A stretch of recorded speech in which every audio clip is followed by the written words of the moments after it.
This episode of On the Record is brought to you by AgriSolutions. I'm Associate Editor Ben Thorpe. Welcome to On the Record. Here's an update on what's currently impacting the ag equipment industry.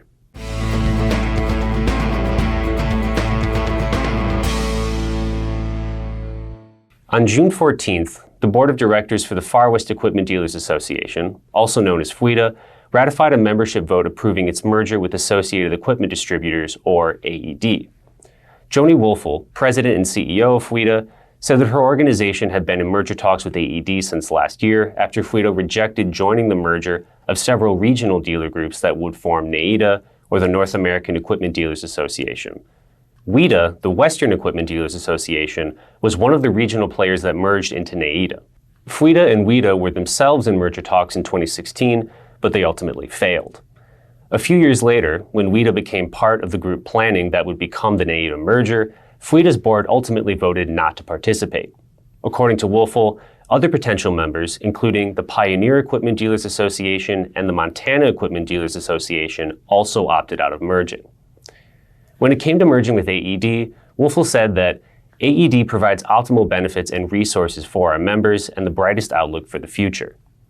Brian McGuire, president and CEO of AED, said one such benefit will be AED efforts in advocating for dealer issues such as right to repair.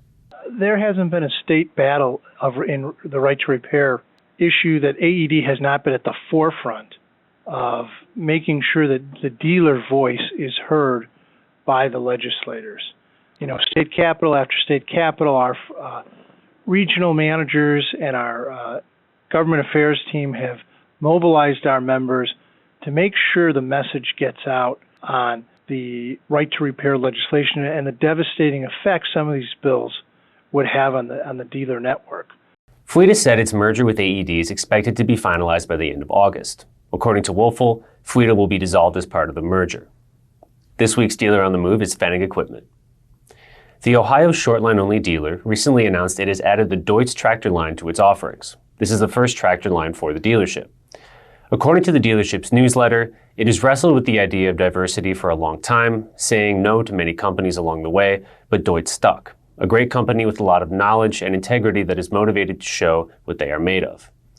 Fennig will carry Deutz tractors from 65 to 340 horsepower and is hosting a Deutz exclusive field day on July 21st. Now here's Noah Newman with the latest from the Technology Corner.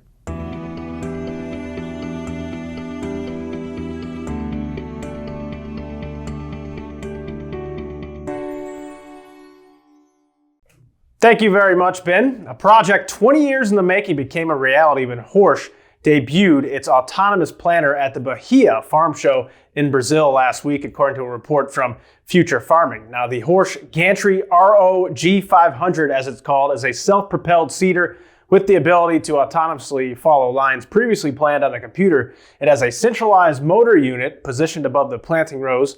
Traction is front and rear with wheel spacing of 36 feet and 13 feet respectively. Also has central seed tanks with a total capacity of 3,170 gallons. So this story reminds me of a conversation we had with Lucas Horsch, who's the CEO of Horsch in North America. At the National Farm Machinery Show earlier this year, we sat down and talked, and we asked him about his vision for the future of the company.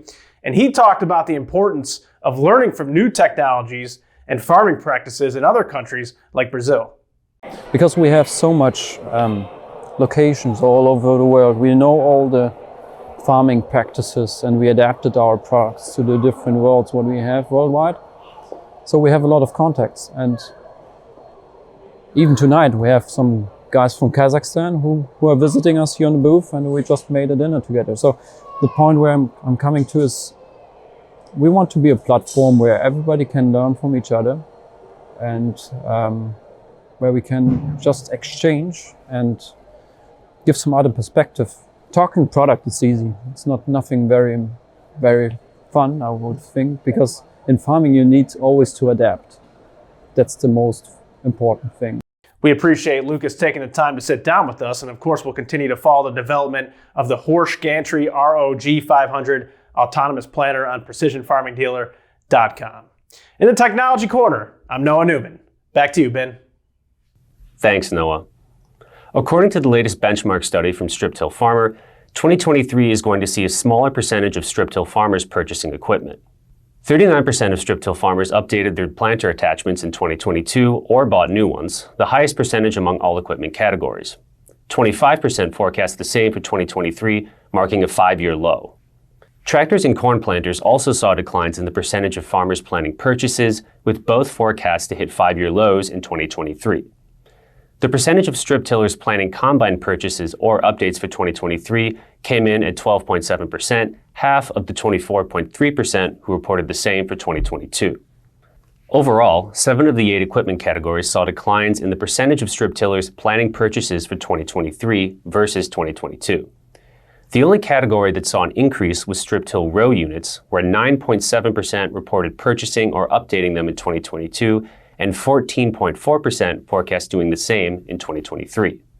When asked what brand strip-till bar they're using, Kuhn-Krause remained the most popular option, with 18.2% of growers indicating that as their brand. However, this was a 5-year low, down from 23.3% in 2021. Case IH/DMI, on the other hand, gained ground with 16.4% of strip-till farmers using that brand's strip-till bar, a 5-year high. Orthman was the third most selected brand at 9.1%, though this was also a 5-year low and the 4th year in a row of decline. ETS tied Dawn Equipment as the 4th most popular brand. For Dawn, 8.5% was the highest percentage of strip tillers using its toolbar in the last 5 years. JP Morgan analysts updated their analysis on Deere's financial services business on July 18th, following Deere's second quarter SEC filings earlier this month. The update said the portfolio performed well in the second quarter. Equipment on operating lease was relatively flat, and delinquencies decreased sequentially. Net income for the financial services business, however, dropped 87% year over year in the second quarter to $28 million and was down 52% for the first 6 months of the year. Deere stated in its SEC filings that the low net income was partially caused by a correction to the accounting treatment of its dealer incentives, resulting in a $135 million after-tax expense. Excluding the accounting change, net income was down 22% year over year. Revenue for the quarter rose 36% to $1.3 billion and was up 36% for the first half of the year as well to $2.5 billion. The decline in net income caused Deere to downgrade its outlook for financial services net income for the year from $820 million to $630 million. According to JP Morgan's update, this revision implies a 28% year-over-year decline in net income in Deere's fiscal year 2023. JP Morgan is estimating $641 million for Deere Financial's 2023 net income, which would represent a 27% decline. According to JP Morgan analysts, the financial services business represented 7% of John Deere's consolidated revenue and 1% of its net income in the second quarter, down from 11% and 33% at peak contribution in fiscal years 2016 and 2015, respectively. This week's DataPoint is brought to you by the Dealership Mind Summit. In the recently released June issue of Farm Equipment, editors put together the Farm Equipment 100, a list of North America's 100 largest ag equipment dealers and the details on their stores, product lines, employees, executives, and business system software.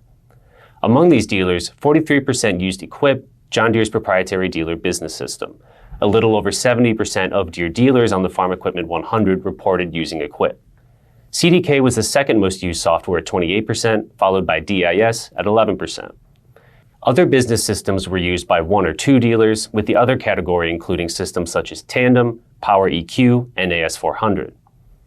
As always, we welcome your feedback. You can send comments and story suggestions to bthorpe@lessitermedia.com. For On the Record, I'm Ben Thorpe. Thanks for joining us.